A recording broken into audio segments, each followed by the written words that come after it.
Hello दोस्तों, स्वागत है आपका अपने यूट्यूब चैनल आरोग्य सीपी में। इस वीडियो में हम बात करने वाले हैं सुखी जीवन के लिए कुछ ज़रूरी नियम के बारे में।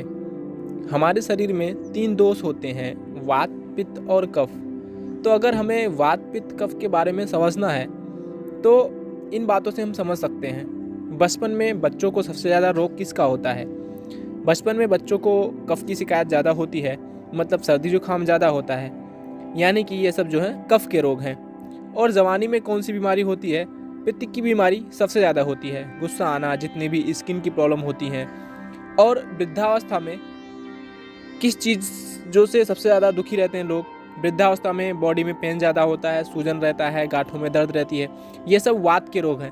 तो इसी प्रकार वात, पित्त और कफ हमारे जीवन से संबंधित हैं। ऐसे ही प्रतिदिन भी हमारे जीवन में ये दोष आते हैं। समयानुसार इनको समझना चाहिए। प्रातःकाल जब हम सो के उठते हैं तब उस समय हमारा कफ ज़्यादा होता है, यानी कि कफ प्रधान होता है। जितनी भी ये खांसी जुकाम है सब कफ के कारण ही होता है। और दोपहर को जितनी भी स्किन प्रॉब्लम होती हैं, घमौरियाँ हो गई, दाने हो गए, ये पित्त की वजह से होते हैं।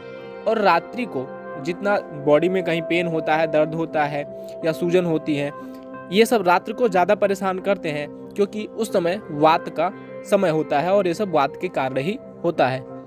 लगभग सुबह के 4 बजे तक वात का समय होता है, कफ का समय 5 से 7 बजे तक होता है, फिर 8-9 ये सब पित्त का समय आता है। और व्यक्ति सुबह 4 बजे उठता है तो उनको कभी भी कब्ज नहीं होता है। आप ये प्रयोग करके देख सकते हैं कि जो लोग कब्ज से ग्रसित हैं, जिनको कब्ज है, वो सुबह 4-5 बजे के बीच उठे, उनका कब्ज ठीक रहेगा। इसका कारण ये है कि जब कफ हमारा बढ़ा होता है तो शरीर में हमारे आंतों के समय जो हमारी आंतें होती हैं उनको चिकनाहट बढ़ती है, उनके अंदर जो चिकनाहट होती है वो बढ़ा देता है कफ हमारा। और वायु जो होती है, वायु का काम ही होता है गति प्रदान करना। तो जब वायु गति देता है और कफ आंतों को चिकना बना देता है तो मल विसर्जन वायु और कफ के समय ठीक से हो जाता है। वायु का समय अगर निकल गया फिर बचा कफ और पित्त का, तो हमारा पूरा पेट अच्छे से साफ नहीं होगा, क्योंकि हमारा वात खत्म हो जाता है। और जो गति देने का काम करता है, जब वह नहीं रहता तो हमारा पेट भी अच्छे से साफ नहीं होता है। यदि हम सुबह जल्दी उठते हैं और हमारा पेट ठीक से साफ हो जाता है तो हम कई सारी बीमारियों से बच सकते हैं। तो सुबह जल्दी उठें, 4 बजे से 5 बजे के बीच उठें, इसे हम लोग ब्रह्म मुहूर्त कहते हैं।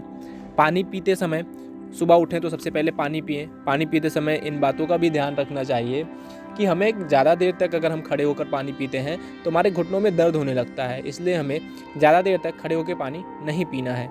फिर आप अपने नित्य कर्मों को करें।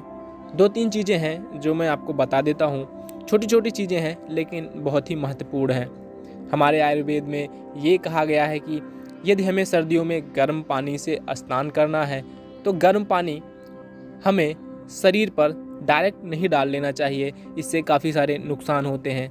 हमें गर्म पानी को लेना है, पहले हाथ पैर को धोना है, उसके बाद पुराने शरीर पर, अपने जो पूरे शरीर है उस पर जो है शरीर पर पूरा पानी डालना है।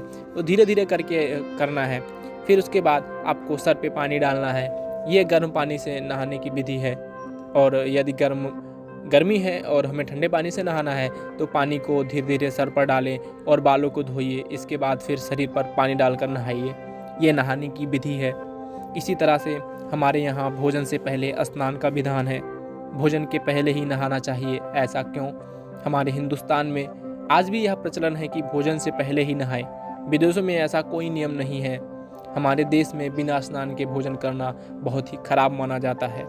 स्नान करने के बाद भोजन करने से हमारी जो जठराग्नि होती है, जो खाने को पचाती है, वो तीव्र हो जाती है।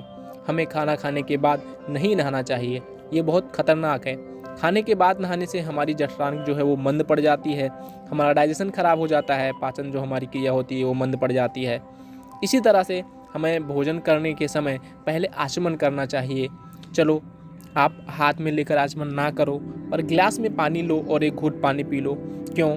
क्योंकि पानी पीने से हमारी जो गले में जो कफ होगा और हमारी जो जठराग्नि होती है, जैसे आग जल रही है, उस पर हम अगर थोड़ा सा पानी डालते हैं तो वह और तेज़ से जलने लगती है।